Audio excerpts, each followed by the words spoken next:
108. Compte-rendu philosophique. Art, communication, esprit. 13 300. 108. Compte-rendu. Le mal assumé, est-ce le fait du discernement? Qu'en est-il de la notion de connaissance, liberté? Être libre, cela implique la douleur, la mort. Pour agrandir l'espace de liberté, c'est un combat permanent. Quelle est l'essence de la liberté? Qu'en est-il de la notion lumière, ténèbres? Pour s'affranchir, les combats deviennent plus durs, plus rudes. Cela ne suffit pas de se libérer soi-même. Il y a des conditionnements, des résistances qui se lèvent. Qu'en est-il du collectif ramassé? Cela s'oppose à être heureux et caché. Il y aurait 50 à 60% des gens qui ne pensent jamais à la mort. Il y a un processus d'escamotage. Qu'en est-il du jugement? C'est de poser aussi la question du mal, de la faute, de l'évaluation, d'atteindre la liberté. Pourquoi on fonctionne comme cela? Et cela à toute époque. On peut faire un parallèle avec la philosophie. Si une créature était venue pour résoudre le problème, cela diminuerait alors la liberté. Le jeu, J-E-U, serait fait. L'énergie de l'histoire induirait d'incarner totalement la liberté. Or, il manque une carte. Qu'en est-il de l'autre versant? De la matérialisation de la liberté? La carte du mal occupe la place de la carte de la liberté. Qu'en est-il de la notion liberté, mort? Ce qui est différent de la notion liberté, mal. Qu'en est-il d'une nouvelle qui pèse son poids, POIDS, d'un secret? Tout finit par se dire. Ou doit-on le garder pour soi jusqu'à la mort? Le mal est à l'origine du jeu JEU et implique le discernement. Qu'en est-il du vrai, du faux? Personne ne veut jouer la carte du mal. Hitler ne disait pas les contacts qu'il avait. Napoléon, grand maître, des Coptes avaient un projet. Qu'en était-il des messianiques, des sociétés secrètes? Dites clair. Il y a confrontation du millénium pour laver le péché sur terre. On peut faire un parallèle à ce qu'il lisait, à ce qu'il croyait. Ainsi, pour monter au ciel, il voulait le faire en montant sur les épaules des autres. On peut faire un parallèle avec le substitut qui fait gagner du temps au tueur. Qu'en est-il d'un projet collectif? Cela implique la névrose. Qu'en est-il de Napoléon? Il y avait 4000 officiers sous ses ordres. Cela induit une société militaire adverse pour le liquider. Qu'est-il advenu quand il est devenu dictateur? Entre guillemets. Et cela avant la visée apocalyptique.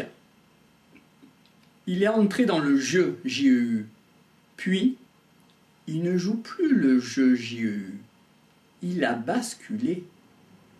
Ainsi en est-il des dictateurs, ils disjonctent. Du projet collectif, il passe à la névrose. On peut faire le parallèle avec une vague au repos qu'on ne peut pas saisir. Qu'en est-il de la collectivité? Quand le bocal se penche. Ainsi, c'est la façon de voir le liquide qui suit. La seule façon de le saisir, c'est de mettre un barrage. Qu'en est-il de l'idée libératrice? Cela peut induire la violence ou autre chose. Le bien ne saisit pas le collectif.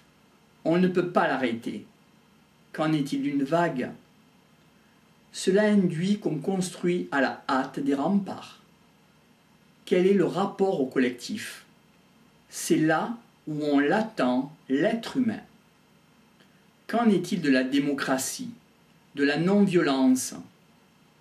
Ils ne peuvent plus rien faire.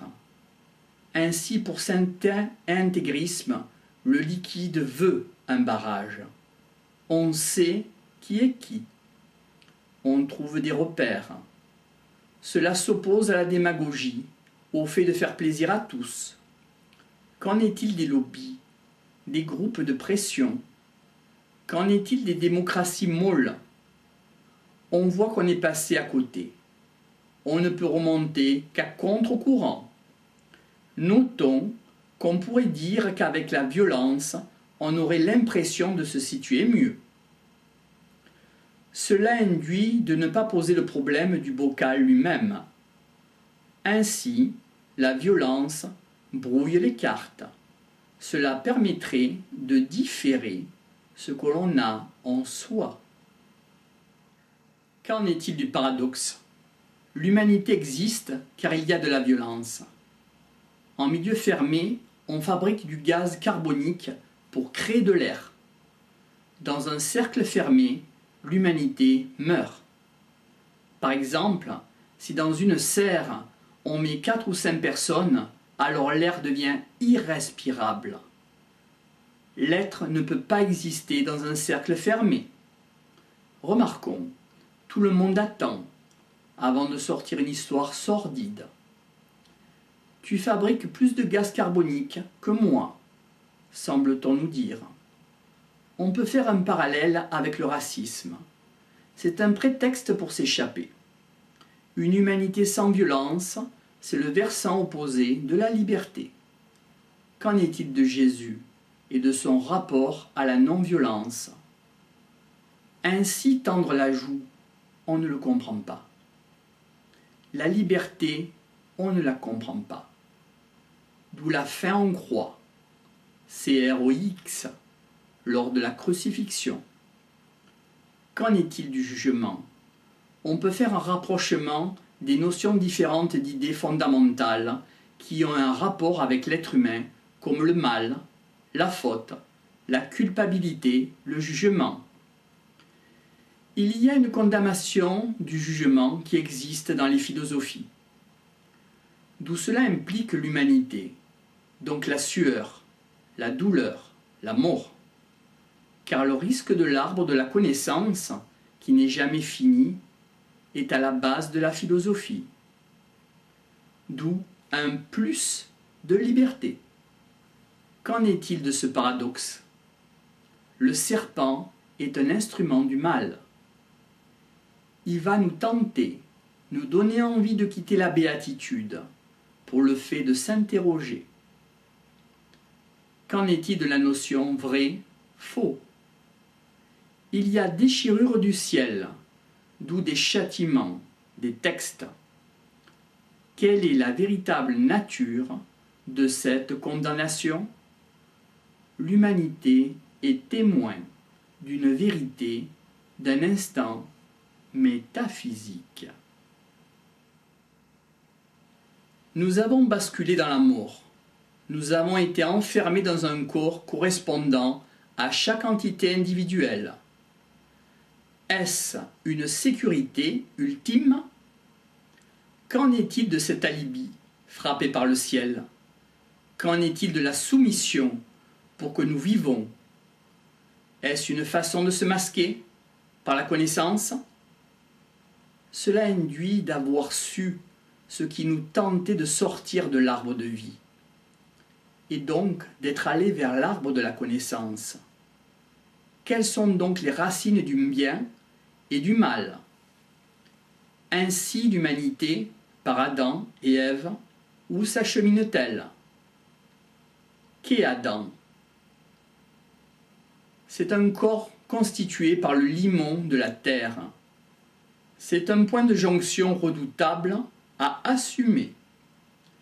Est-ce un bien en soi pour vivre dans une quiétude hors histoire?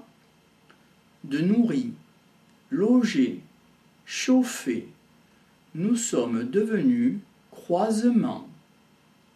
Puis témoins, nous avons été modifiés par l'incarnation. S'en sont suivies les ténèbres. Quelle est l'identité de ce changement? L'humanité a été témoin d'un drame métaphysique. De la lumière, nous sommes passés à la matière. D'un état sans souci, nous sommes passés à un état de mal comme ferment.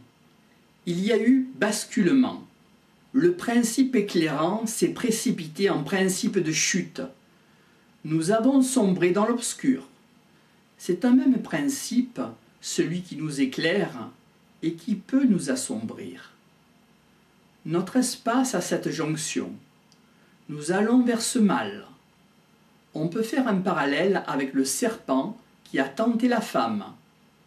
Cela induit des principes incarnés qui ont dû passer par une interprétation du monde. Il fallait qu'Adam et Ève assument le changement. D'une libération, nous sommes passés à la chute. Cela implique un mécanisme historique d'aujourd'hui, en faisant l'impasse sur des principes de priorité. Ainsi garder en son sein cet événement simultané de la vie et de la mort, c'est difficile à assumer. Pour Hannah Arendt, la liberté naissait avec l'humanité. Qu'en est-il de l'humanité dans le désir? Le serpent a un désir de s'affranchir d'une tutelle béate, d'où le désir de connaissance.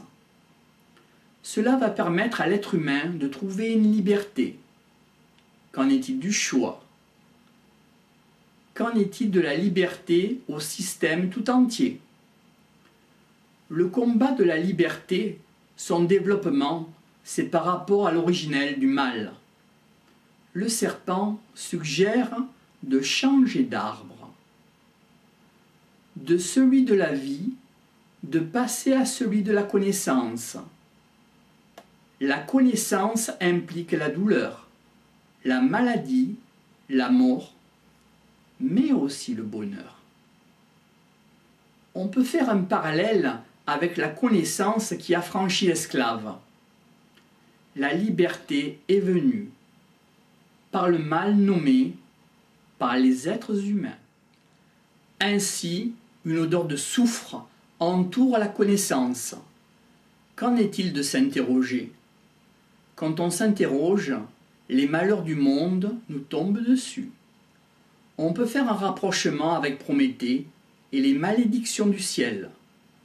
Ce qui nous a tentés, c'est la connaissance. Cela s'oppose à être esclave, assujetti, à l'inconscience. La garantie de l'affranchissement, c'est la connaissance. Historiquement, cela nous a été donné par ce qui est nommé le mal. Comment se fait-il que le mal soit laissé en liberté? Est-ce l'humanité qui a eu cette idée-là?